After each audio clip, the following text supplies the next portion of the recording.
Kembali lagi di Cerita Cinta Channel. Jangan lupa like, comment, and subscribe ya. Terima kasih.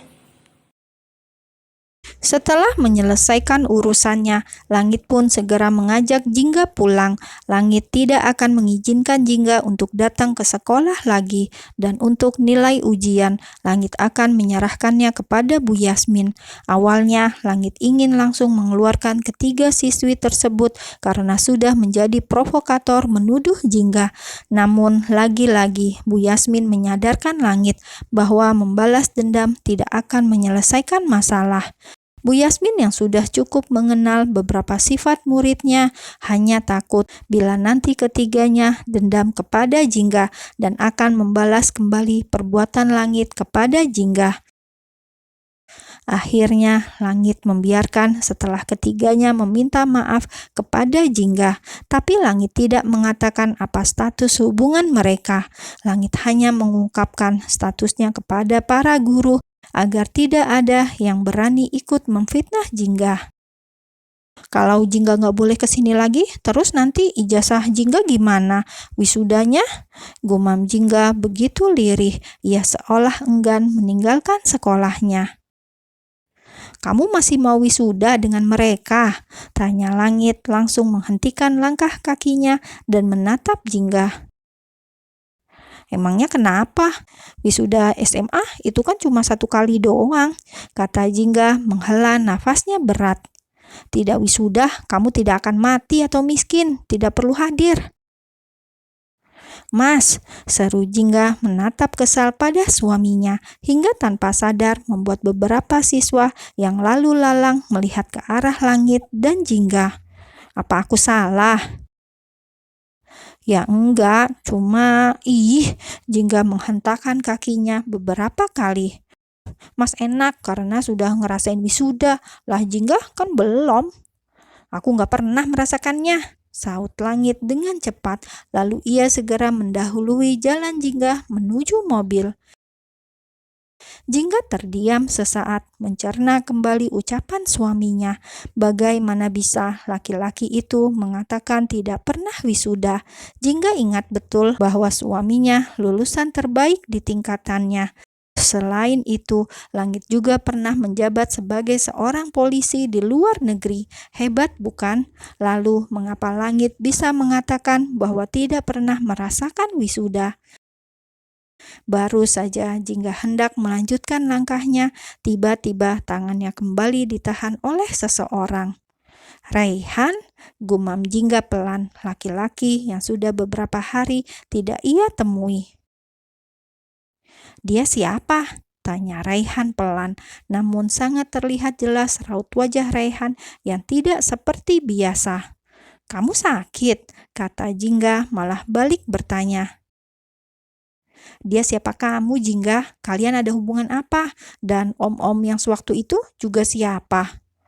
"Om-om yang mana lagi? Memangnya aku ada berapa om sih?" tanya Jingga menggaruk kepalanya yang tidak gatal. Belum sempat Raihan menjawab ucapan Jingga, tiba-tiba Langit sudah kembali dan menarik tangan Jingga untuk ia sembunyikan di belakang tubuhnya. "Ada apa?" tanya Langit datar menatap Raihan. Ia kembali teringat oleh kata-kata 3 makhluk yang sebelumnya ia sidang di ruang guru beberapa saat yang lalu, yang mengatakan bahwa Raihan adalah penyebab kekacauan yang menimpa Jingga. Selain itu, pengaruh Raihan juga sangat besar dalam hubungan Jingga dan kekasihnya yang sebelumnya. "Tidak ada, Pak. Saya hanya ingin menanyakan keadaan Jingga setelah pingsan tadi," ujar Raihan sopan sambil menundukkan kepalanya. "Dia sudah baik-baik saja. Lebih baik kamu urus pacar kamu dan calon kakak ipar kamu itu agar berhenti mengganggu Jingga. Dan satu lagi, jauhi Jingga kalau tidak mau berurusan denganku," ancam Langit, dan tanpa aba-aba ia segera mengangkat tubuh Jingga dan membawanya ke mobil. "Mas, turunin Jingga!" pekik Jingga begitu terkejut karena dirinya digendong bukan ala-ala yang romantis, melainkan gendongan bak karung beras. "Perut kamu masih sakit?" tanya Langit ketika sudah sampai di rumah. Sedikit, tapi nggak apa-apa kok. Biasa, Jingga kalau mau dapet. Jawab Jingga tersenyum tipis, lalu ia sedikit memanyunkan bibir ketika mengingat kembali perbuatan suaminya tadi di sekolah. Pembalut, kamu masih aman? Nggak tahu, Jingga lupa, kata Jingga langsung beranjak dan menuju kamar mandi. Pinggangnya kembali terasa nyeri. Seluruh tubuhnya pegal dan gejala-gejala awal wanita setiap kali akan kedatangan tamu bulanan kini menghinggap di diri Jingga. Melihat Jingga yang sudah masuk ke dalam kamar mandi membuat Langit hanya bisa menghela nafas berat. Ia pun segera melangkahkan kaki menuju walk-in closet dan melihat laci penyimpanan roti spesial Jingga. Merasa masih aman, Langit segera keluar dan menuju dapur untuk membuatkan minuman hangat. Inilah rutinitas Langit setiap kali mengingat Jingga akan kedatangan tamu bulanan. Ia tidak mau kejadian-kejadian sebelumnya kembali terjadi, seperti kehabisan pembalut atau apapun itu yang memicu perubahannya mood Jingga. Setelah selesai membersihkan diri, Langit dan Jingga pun menikmati makan malamnya sambil sesekali bercanda. Meskipun Langit jarang tersenyum, namun Jingga tak henti-hentinya untuk mengajak suaminya bercanda dan bercerita. Mas, kira-kira ada cita-cita nggak buat ngajak Jingga honeymoon? Tanya Jingga di tengah acara makan malamnya, hingga membuat Langit yang sedang menikmati makanannya tersedak. Dengan sigap, Jingga segera menuangkan air minum dan memberikannya kepada Langit, sambil sesekali menepuk tengkuk suaminya. Makan pelan-pelan kenapa sih? Jingga nggak bakal minta kok. Kamu tadi tanya apa? Tanya Langit tanpa mengindahkan ucapan Jingga. Honeymoon, bulan madu, kata Jingga, lalu ia kembali mengambil tempat duduknya.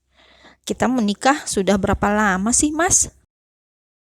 Mas gak ada niat gitu buat ngajak Jingga main bola.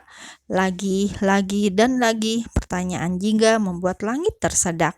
Namun kini bukan makanan, melainkan minuman. Astaga Mas, makan keselak, minum pun juga keselak.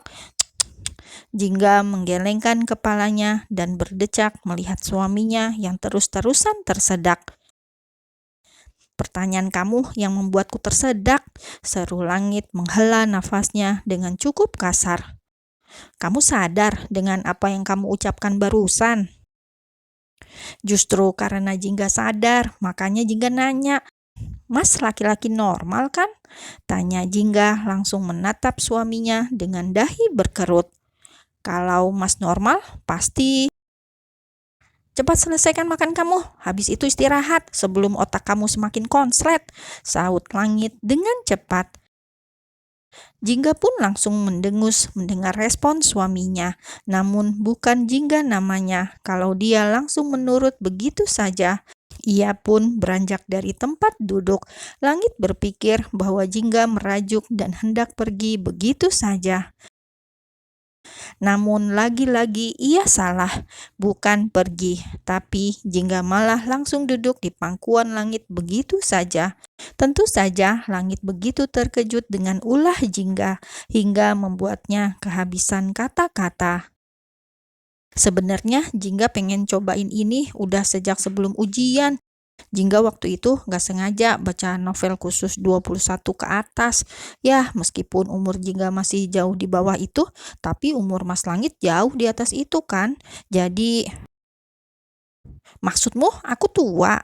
Sahut Langit dengan cepat memotong ucapan Jingga. Jingga langsung melebarkan senyumnya, tapi ia masih enggan untuk pergi.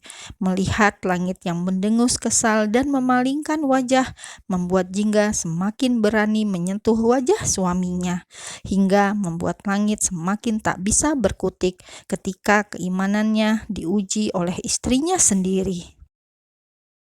Jingga udah siap kalau Mas mau ngajakin main bola, bisik Jingga begitu sensual di telinga Langit hingga membangunkan aura-aura yang berada di dalam diri Langit.